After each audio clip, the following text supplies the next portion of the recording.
Congressman Eric Swalwell, a Democrat from the San Francisco Bay Area, has a solution for gun violence. He's writing this in an op-ed. He says, quote, "We should ban possession of military-style semi-automatic assault weapons. We should buy back such weapons from all those who choose to abide by the law, and we should criminally prosecute any who choose to defy it by keeping their weapons. The ban would not apply to law enforcement agencies or shooting clubs." All right, we're joined now by Emily Miller, author of Emily Gets Her Gun. She's a political strategist and an expert on gun control policies and crime. She's in Dallas at the NRA convention where President Trump is scheduled to address the event tomorrow. Emily, great to have you with us. What do you make of that plan? Because it sounds a lot like confiscation. It is exactly confiscation. And I hope that Congressman goes personally to check everybody's house in America to see if they have an AR-15. That'll go over real well. Yeah. I'm kidding. Yeah, I'm kidding. Yeah. I mean, obviously, it's ridiculous. Like, you can't. We don't have a national registry. This is not Hitler. This is not Cuba. We don't have a national registry. We don't know who owns these guns. And I can promise you, as a gun owner, and coming here I'm here speaking at the NRA to tens of thousands of other proud gun owners and supporters of the Second Amendment, they are not going to turn in their AR-15s. Okay, so let me talk to you it's about a really important point. Go ahead. I'm sorry. I was going to say, I want to talk to you about some polling that we have, because we saw a real spike in those who thought we need tougher gun control laws in this country. Of course, after the Parkland event, it was tragic. There were young people who were lost. Now, there are young people who are out there advocating. They've gotten a lot of attention. That has dropped off some, like it always does after the events, and a little time goes by. But still, 56% of people say they do support tougher gun laws. 39% say they'd oppose them.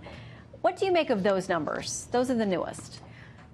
Well, obviously, these rare mass shootings, like what happened at Parkland and what happened at Sandy Hook years ago as well, what happened at Sutherland Springs Church here in Texas, they're rare. It's generally, on average, and this is government figures, you can look this up, Congressional Research Service, less than 50 people a year on average. The last year has been bad. It's been horrific. We've had Las Vegas, we've had Parkland, we've had these really terrible tragedies. They were lone wolves. They're not terrorists. This is not inner city crime. You know, of the 10 or 11,000 people a year killed by guns, homicide by guns, about 300 total are by rifles. So the issue really on gun violence is inner city gun violence and handguns. And but that's not what you're hearing from Yeah, why don't you think that gets talked about more? Do you think the president will address that tomorrow? I don't know if he's going to get into the details. You know, he's a big picture kind of guy of gun crime and that kind of stuff. But it doesn't get talked about because the left gets energized. And you heard Chris talk about this a minute ago. The left is energized by the idea of getting all our guns. They love the idea. They talk about, bring up gun violence, you will hear Australia, to the point where I had to mute the word Australia on my Twitter feed because I couldn't stand to listen to it anymore. We are not going to confiscate all the guns in America. It's never going to happen. Yeah. So we have the Second Amendment.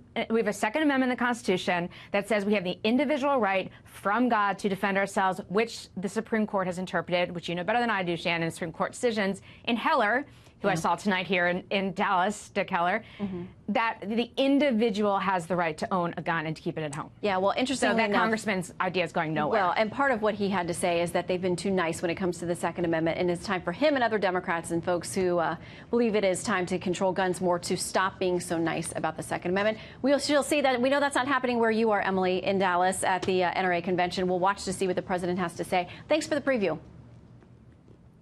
Thanks for having me.